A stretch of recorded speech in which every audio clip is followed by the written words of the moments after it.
March 12 na po, a day after nung first anniversary ng detention ni former President Rodrigo Duterte sa Dahig.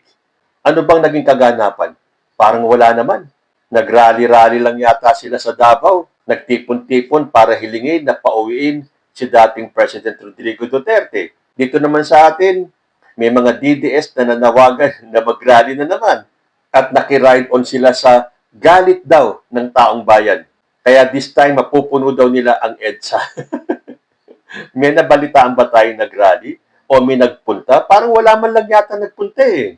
So yan po ang nagpapatunay na mahina na po ang mga Duterte. Kahit na anong pag-mind condition ng mga DDS na malakas si Sara Duterte, wala pong katotohanan yun. Sa social media lang po sila maingay at nagmumukhang madami. Kasi maingay po sila eh. Lalo na yung kanilang troll farms. Pero sa totoong buhay, pag kailangan na yung kanilang presensya, wala po sila. Kahapon nga eh, sumama si Robin Padilla sa Supreme Court para isubmit yung signatures sa kanilang Tay Kami Namang campaign, yung kanilang sinubmit na mga pirmado na mga dokumento na nagpapatunay na ganun kadami ang masidhing gustong pauwiin si dating President Rodrigo Duterte. Wala pang 500,000. Eh ilang buwan na ba yung signature campaign nila? Bakit hindi man lang umabot ng 500,000? Eh nung una binabrag nila 1 million signatures para daw pauwiin si former president. Ilang buwan na? Almost 500 pa lang. Nasaan yung pinagmamalaki nilang 32 million na bumoto kay Sara Duterte? Totoo naman eh, 32 million ang bumoto sa kanya. Sa tingin niyo hanggang ngayon, 32 million pa yon? Eh yung bulk no na boto ay galing sa mga Marcos loyalist. Ayaw kasi maniwala ng mga to eh. Pinagpipilitan nila na si Sara Duterte daw ang nagpanalo kay Bongbong Marcos. O ngayon, yung mga rallies na tinawag ninyo, ilang beses kayong nagtawag ng taong bayan para sa mga rally ng mga DDS? Nagtagumpay ba sila? Hindi. Ngayon, sa signature campaign nila, Tay Kami Naman. Yun lang? Wala pang 500,000? Yun na bang pinagmamalaki ng mga DDS? O sige, nasa yung 32 million? Ako sa tingin ko lang kaya sila nagpa-signature campaign para mag-gauge nila kung malakas pa talaga si Sara Duterte. Kasi kung nakita niyo yung isang survey, may lumabas pang bagong survey. At alam niyo kung gaano kataas ang puntos na nakuha ni Sara Duterte? 98.8 something. Nahiya pa yung nagpa-survey, hindi pa ginawang 100%. Diyan po talaga, yan ang ginagawa nila. Magbulit sila ng kasinungalingan. Dahil kung paulit-ulit na inuulit ang isang kasinungalingan, ito ay nagbumukhang totoo. At diyan po dumidepende ang kampo ni Sara Duterte. Maglabas tayo ng intriga, ilabas natin na malakas si Sara Duterte sa mga survey, sa social media, paniwalain natin ang taong bayan na malakas si Sara Duterte. Pero pagdating sa signature campaign, wala pang 1 milyon. Ilang porsyento lang ng 32 million yun. So ngayon, dyan yung makikita kung gaano kalakas si Sara Duterte. Tatay niya ang nakakulong. So dapat ang simpatya ng taong bayan na kay Sara Duterte. O bakit wala pang 1 milyon ng pumirma? Tapos sasabihin nyo, mananalo si Sara Duterte sa 2028. Yan po ang isang katotohanan na hindi mananalo si Sara Duterte sa 2028. Kahit na ano pang pagpapalakas ang gawin nila, hindi po mananalo si Sara Duterte. Dahil hanggang social media lang maingay ang mga DDS. Sabi pa nga ni Robin Padilla kahapon hindi naman namin kinikilala ang ICC. Kaming lahat, lalo na ako, Pilipinas ito. Dapat hindi din nila doon si dating Pangulong Rodrigo Duterte. Nakakatawa talaga itong si Robin Padilla, no?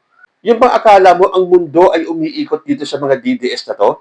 Hindi daw niya kinikilala or lahat sila. Buti naman hindi niya sinabing buong Pilipinas. Sabi niya, hindi daw nila kinikilala ang ICC. Alam mo, Senator Robin, meron po mga international law, may mga international court.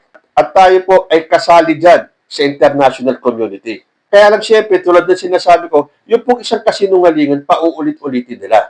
And of course, kung galing kay Robin Padilla yan, na kahit na sunugin mo siya, mangangamoy Duterte pa rin siya, talagang hindi niya kikilalanin ang ICC. Ang kinikilala lang ni Senator Robin Padilla ay ang Batas Duterte. Yan po ang katotohanan. Wala po siyang pakialam sa sambayan ng Pilipino. Basta ang kanya maipagtanggol ang mga Duterte. Dahil ang dugot laman ni Robin Padilla ay amoy Duterte. Ang loyalty po ni Robin Padilla, kahit na sabihin niya na siya ay makapilipinas, na siya ay makapilipino, hindi po. Huwag kami Robin Padilla dahil amoy na amoy ka namin. Amoy Rodrigo Roa Duterte ka. So, 32 million ni Sara Duterte, lumabas naman kayo. Ipakita nyo ang suporta nyo kay Sara Duterte dahil habang lumalapit ang 2028, lalo pong nasisira ang pangalan ni Sara Duterte at lalong nawawala yung kanyang chance ang manalo bilang presidente.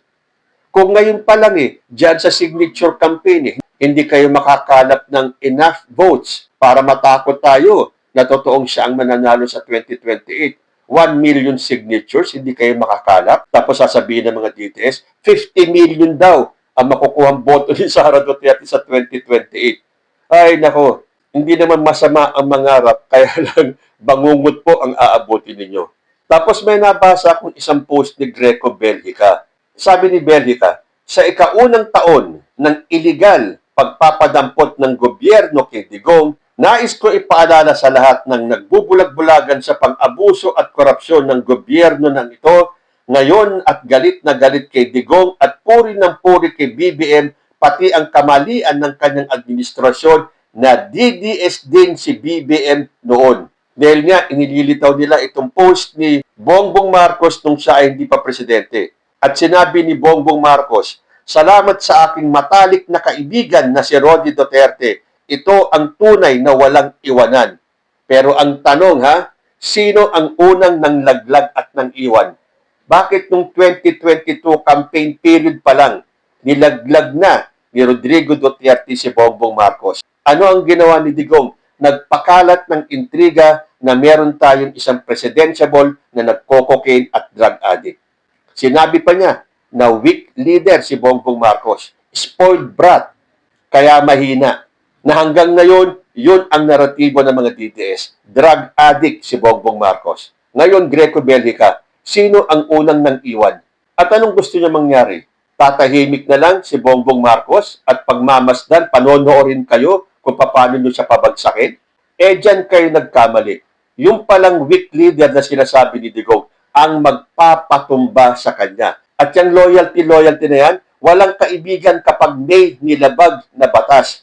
Kung makapagsalita kayo ng loyalty, bakit yung mga bumaliktad na galing kay President Bongbong Marcos, yung mga hindi nabigyan ng pwesto, anong ginawa? Hindi ba bumaliktad at kumapit sa mga Duterte? Di ba sinabi na rin ni President Bongbong Marcos na pagdating sa katiwalian, kapag nakita ka, nakasangkot ka sa anomalya at korupsyon, walang kaibigan, walang kamag-anak, walang sisinuhin, kung may kasalanan, dapat managot. So kahit na magpakalat ka na DDS dati, si Bongbong Marcos, yun nga ang nakakapagtaka nun Loyal friend si Bongbong Marcos kay Rodrigo Duterte.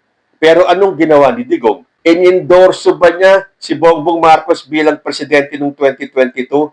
Hindi. Tapos magsasalita si Belgica ng loyalty. So ang gusto pala ng mga DDS na to, kahit na may anomalya na, dapat yung utang na loob hindi mawawala. Ano mangyayari sa buhay natin na yan? Hindi matatapos ang korupsyon na yan kung ang pag-uusapan ninyo ay loyalty. Kahit na may kasalanan na, loyalty pa rin. So bago po ako magtapos, meron pong nilabas si Pebbles Talaquera na isang screenshot ng video call ni Sara Duterte, Harry Roque at Jinggoy Estrada at sino ang kanilang ka-video call? Si Ramil Madriaga. Pero ang tanong dyan, kung hindi kilala ni Sara Duterte si Ramil Madriaga, bakit kasama siya sa video call? Di ba sinasabi ni Sara na hindi niya kilala, hindi naging kaibigan, hindi naging ka-close, hindi daw niya talaga kilala.